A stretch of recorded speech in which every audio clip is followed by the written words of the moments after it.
दोषैरेतैः कुलघ्नानां वर्णसंकरकारकैः उत्साद्यन्ते जातिधर्मा कुलधर्माश्च शाश्वताः. अर्जुनाने ही जी काही एक संकल्पना सांगितली आणि त्याला जी भीती वाटते संकराची, ती काही मर्यादेत तरी युद्ध झाल्यानंतर होणारा संकर आहे तो भयावह आहे. आणि हे वैज्ञानिक सत्य आपण सर्व पाहतोय किंवा यापूर्वी झालेली जी युद्ध आहेत त्या युद्धामुळे काय झालं याचं जर आपण सगळे परिणाम लक्षात घेतले तर आपल्याला अर्जुन काय म्हणतोय ते कळू शकतं. आता यानंतरचा जो उत्तरार्ध होता या श्लोकाचा त्यामध्ये तो काय म्हणतो, लुप्तपिंडोदक क्रिया म्हणजे पिंडदान तर्पणादी क्रियांचा लोप झाल्यामुळे येशाम पितराही पतंती, म्हणजे ते जे पितर आहेत ते सुद्धा म्हणजे आपले वाडवडील जे आहेत ते सुद्धा या नरक यातना भोगतील, म्हणजे नरकात पडतील. आता ही जी आहे ती केवळ एक भारतीय संकल्पना आहे. म्हणजे भारताने नुसतंच भौतिक याच्यामध्ये लक्ष न देताना जी काही जो काही अभ्यास केला मनाचा किंवा जीवाचा, त्याचप्रमाणे येणारा जीव हा ज्या अर्थी काही संस्कार घेऊनच जन्माला येतो आणि नुसते आईवडिलांचे संस्कार असं नव्हे, म्हणजे गुणसूत्र जी असतात ती गुणसूत्र शरीराचा आकार, प्रकृती, वातपित्त कफाची प्रकृती किंवा कुठले धातू कमी जास्त आहेत कुठले, या गोष्टी तर आईवडिलांकडनं येणाऱ्या ठरवतातच, परंतु तरीही आईवडिलांशी जराही साधर्म्य नसलेली मुलं असतात. त्याचप्रमाणे स्वभाव हा स्वतःचा म्हणून एक वेगळा त्या मुलामध्ये असतो. आपण म्हणतो अरे वा वडिलांचा गुण अगदी पक्का उतरलेला आहे मुलामध्ये, परंतु त्या पलीकडे जाऊन ती व्यक्ती वेगळी असतेच. त्यामुळे त्या मुलामध्ये एक वेगळाही गुण स्वतःचा म्हणून असतो. तो आला कुठून?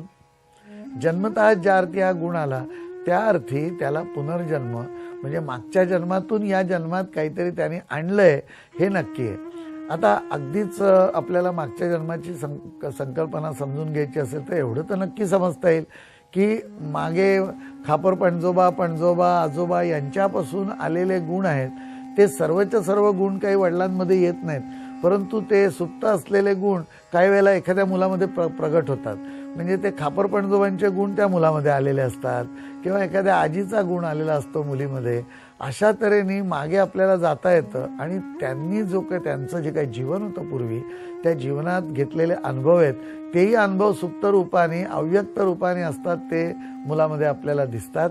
म्हणजे आपल्याला असं लक्षात येतं की ही सर्व जी काही मंडळी आहेत ती त्या गुणांच्या रूपाने त्या मुलामध्येच अस्तित्वात असतात. म्हणजे ती जणू काही त्या ठिकाणी पृथ्वीवरती ते मूल ज्या वेळेला म्हणजे हा जो काय जीव जन्माला आलेला आहे त्या जीवाच्या बरोबरीने ते जगत असतात.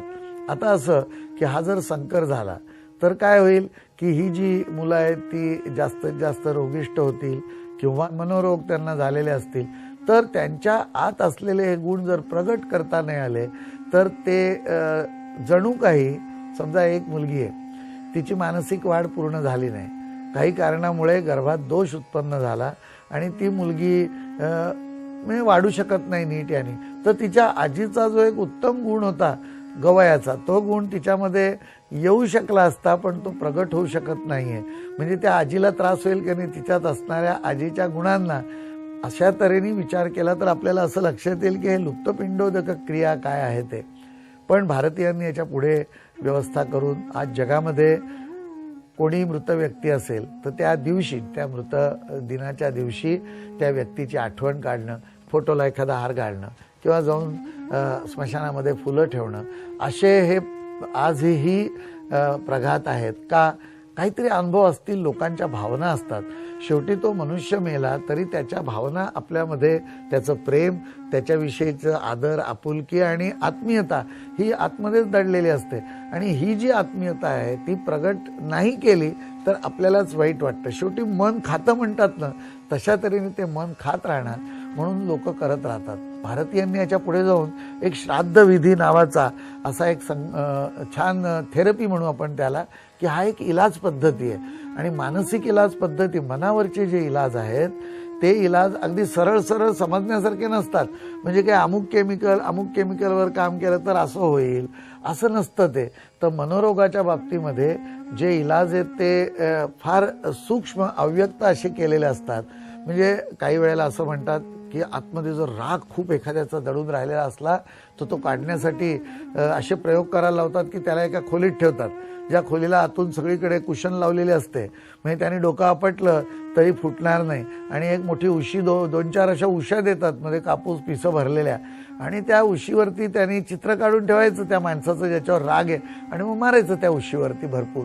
असा मनातला राग व्यक्त करायचा. म्हणजे शेवटी काय की हा सगळा आत राहिलेला जो राग आहे तो संपूर्ण त्या व्यक्तीला त्रास देणार, तो सगळा काढून टाकण्यासाठी अशा तऱ्हेचे एक श्राद्ध विधी नावाची एक आधुनिक आपण म्हणूया, सनातन म्हणूया, उपचार पद्धती आपल्या भारतीयांनी शोधून काढली. आणि तो म्हणतोय की असं जर झालं तर काय होईल की त्या पिंड म्हणजे काय, शेवटी आपण म्हणतो पिंडी ते ब्रह्मांडी. पिंड म्हणजे आमची एक सेल, आपली जी काय आतमध्ये असलेली पेशी आहे, आणि या पेशीमध्ये ते दडलेलं सगळा पास दडलेला आहे, सगळं भूतकाळ जो पूर्ण आहे तो त्या पेशीमध्ये. आणि त्या पेशींना जे काही द्यायचंय आपल्याला सॅटिस्फॅक्शन, समाधान, ते देता आलं नाही तर अर्जुन म्हणतोय की काय होईल की ते पितर सुद्धा नरकात जातील, म्हणजे त्यांनाही त्रास होईल. आपण आपल्या पितरांना दुःख देऊ नये म्हणून आपली प्रगती नीट करत राहावी. आणि आपली प्रगती कशामुळे थांबेल की आपल्यात असलेले जे गुण आहेत ते प्रगट करता आले नाहीत, आपल्यात असलेली गुणसूत्र आहेत, त्यांचे जे दोष आहेत ते जर आपण घालवू शकलो नाही.